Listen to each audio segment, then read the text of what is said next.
这个小学生今天是真惨，随手喝了一罐饮料，竟把自己变成了昆虫。看着1米高的蟑螂求交配，大雄该如何满足对方呢？变形金刚大战小绿人看得正起劲儿，老妈却想让大雄两人去当跑腿工具人，如此剥夺快乐的无理要求，两人只能用比手大赛一决胜负。岂料蓝胖子笑点太低，只能踏上小短腿之路。可一阵悠扬的虫鸣声让蓝胖子驻足倾听。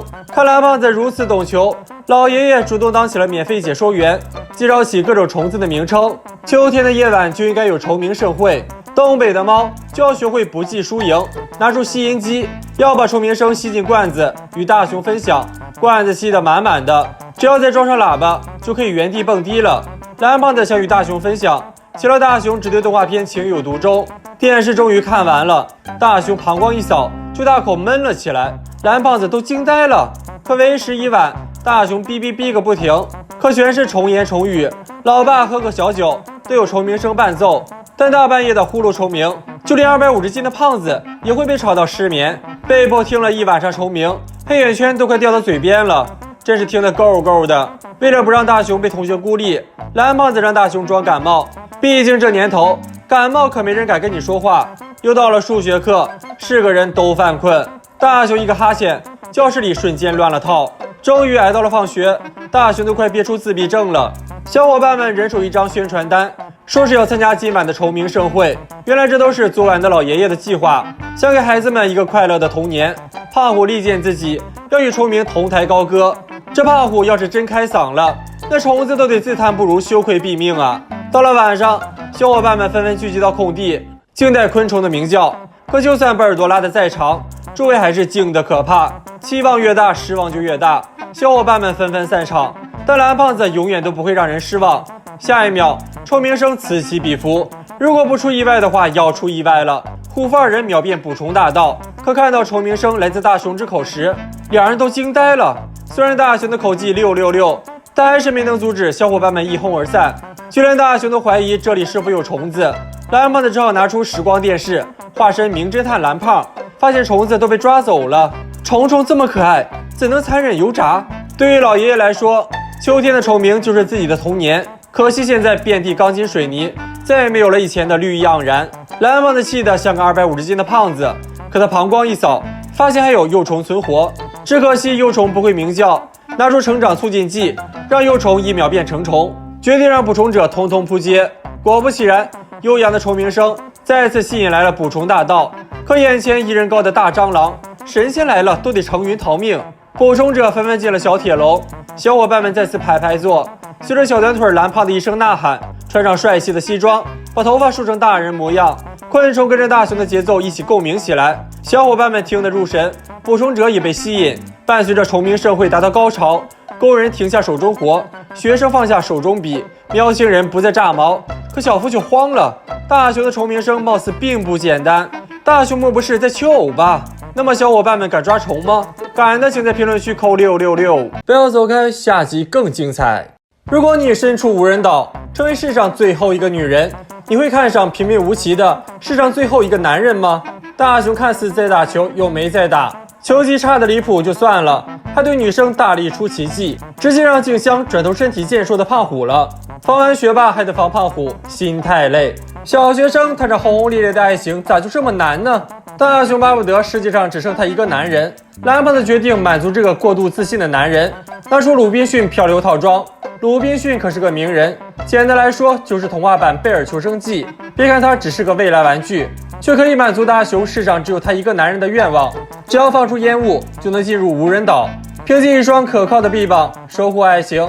但蓝胖子显摆一圈，又塞回育儿袋，因为大雄老把道具玩出新花样，在爱情面前六亲不认，一套娴熟的雄狮按摩让蓝胖子爽到冒烟。带着静香就要鸳鸯戏水，岂料大雄的传技惊为天人，划出了乘风破浪的感脚。眼看到了湖中央，大雄终于下手了，瞬间周围烟雾缭绕，仙气飘飘，静香还有些小怕怕，可大雄依然原地打转，静香只好扛起逃生的桨。终于在划出40米后来到了太平洋，静香都惊呆了，自己莫不是穿越了吧？改革春风吹满地，大雄你是真给力，轻轻松松就熬成了世界上最后一个男人。两人来到无人岛，大雄化身小暖男，要给静香一个家，毕竟无人岛的日子还长着呢。为了让静香安心的当个主妇，大雄来到丛林，掏出快速建屋瓦斯，只需一下就轻松掰断了4米粗的树干，再照着建造图使用魔法，就给了静香一套3室2厅。一想到从此要跟大雄双宿双飞，静香害羞的藏了起来。大雄只能让静香先静静。可突然天公不作美，静香终于不再矜持，可全身都湿透了。为了不让媳妇儿感冒，大雄化身最强裁缝，利用纯天然材料给静香做了套泰山同款。想着以后静香就离不开自己了，大雄就不看路了。自己都快摔成258了，却意外得到了果子。这么鲜艳的果子可不能乱吃，但这难不倒大雄。火眼金睛一瞧，就能辨别哪些东西可以吃。水果这么贵，绝对要吃个够。水果配海鲜，赛过活神仙。拿出小鱼苗，再倒入大海。今天又是个大丰收，篝火烧起来，烤鱼做起来。虽然大雄平时吊儿郎当，但此刻的大雄就是静香的 Mr. Right。如果不出意外的话，要出意外了。黑暗中，无数双眼睛暗藏凶光，静香怕极了。眼看鱼没吃完，自己就要惨变晚餐肉。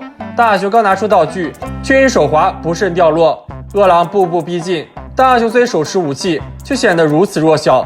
饿狼终于动了，危难时刻，大雄碰到了道具，饿狼秒变短腿柯基。大雄终于得到了静香的心。良辰美景下，静香依偎着大雄，终于袒露出了自己的心声：愿得一人心，白首不分离。既然已得到静香的心，大雄按下按钮，决定返回真实世界。两人划着小船，终于又回到了公园。大雄觉得自己就是人生赢家，要带媳妇儿回家见婆婆，可还是疏忽了。媳妇儿可以骗到，可划船总得交费呀，足足5000大洋。老妈会如何惩罚大雄呢？不要走开，下集更精彩。如果有一个美食摆在你面前，你会苦恼吗？但是今天的大雄他就苦恼了。美食呢，吃了就再没有了，但是不吃呢，就享受不到美食。无论吃不吃都是遗憾。面对这种不走寻常路的歪理论，蓝胖子感觉自己被碰瓷。小学生现在都这么闲了吗？为了解决小孩子的烦恼，蓝胖子拿出贝贝叶，打算用它来增量。可蓝胖子小手一缩，拒绝了，因为这个道具很危险。可区区增加美食怎会危险？大雄凭借一手纯正的马杀鸡说服了蓝胖子，但蓝胖子也有一个条件，必须全部吃完。这有啥可担心的？蓝胖子打开瓶盖，仅仅是滴了一滴，只需等待5分钟，就可以1变2， 2变4，以此类推。5分钟既短又长，两人探着脑袋，见证了馒头晃动着身体由1变2的奇迹。幸福来的不要太突然，蓝胖子想大饱口福，可大雄想收获更多的幸福，至少要等到4个再吃。蓝胖子只好放回馒头，苦苦等待。两人再次探出脑袋，见证了馒头2变4的奇迹，真是幸福翻倍。蓝胖子张开大嘴就想先吃为快，但大雄觉得或许4变8才是最香的，可光看不吃猫急眼，吃不到的东西再多也不香了。只留下大雄独自等待快乐翻倍，只要永远留下一个，就不怕馒头会吃完。馒头不断的由1变4，大雄终于实现了零食自由。可就算馒头再好吃，一口气吃掉几十个也会吃腻的。大雄想让蓝胖子帮忙吃，可蓝胖子却玩起了失踪。大雄只好当起孝子，孝敬起老妈。可老妈为了保持身材，只吃了3个就不再动筷。就在大雄想解决最后一个时，馒头竟然又无限繁殖了。大雄只能求助小伙伴，希望他们战斗力顽强。虽然此时已是一盘馒头，但好在人多力量大，更何况还有爱占便宜的胖虎存在。随着最后一个馒头的入口，宣告了这场馒头之战的结束。让小夫反手又掏出一个，要留给没有吃到的大雄。对于这份突如其来的关爱，大雄表示压力山大。可胖虎已经吃到体重直逼蓝胖子，就算大雄把美食送到嘴边，依然掰不动胖虎最后的防线，还让胖虎变成了一拳超人。吃饱喝足，众人选择及时退场，留下被锤成葫芦娃的大雄看着馒头由1变2，大雄彻底慌了，恳求老妈再吃一个，完全不顾及中年妇女的感受。大雄急到原地蹦迪，手中的馒头也跟着由2变4，曾经的美食现在就成了烫手山芋。眼不见为净，大雄直接倒进了垃圾桶。蓝胖子溜完回到家，误以为大雄将馒头全部吃完，终于放下心来，这样就不会发生惨剧了。而他口中的惨剧正是馒头的无限繁殖。大雄以为1小时增长100个馒头，但真相却是4096个，而2小时就会长到16777万个，再之后就是1个亿。只要再过1天，地球就会被馒头埋葬，届时地球将不再是地球，最终会导致人类因为馒头而灭亡。这么大个锅，大熊背不住啊！蓝胖子更是惊呆了，迈着小短腿想亡羊补牢，可2楼的房门却在此时无法打开，而下一秒馒头破门而出，直接淹没了2人。在下一秒，馒头破房而出，涌向了街道，这数量并非人类所能吃光。一颗火箭冲天而起，下面拉着巨大的包裹，这就是蓝胖子的救世计划。希望足够宽广的宇宙能够承受住这份美食。那么小伙伴们最喜欢吃的零食是什么呢？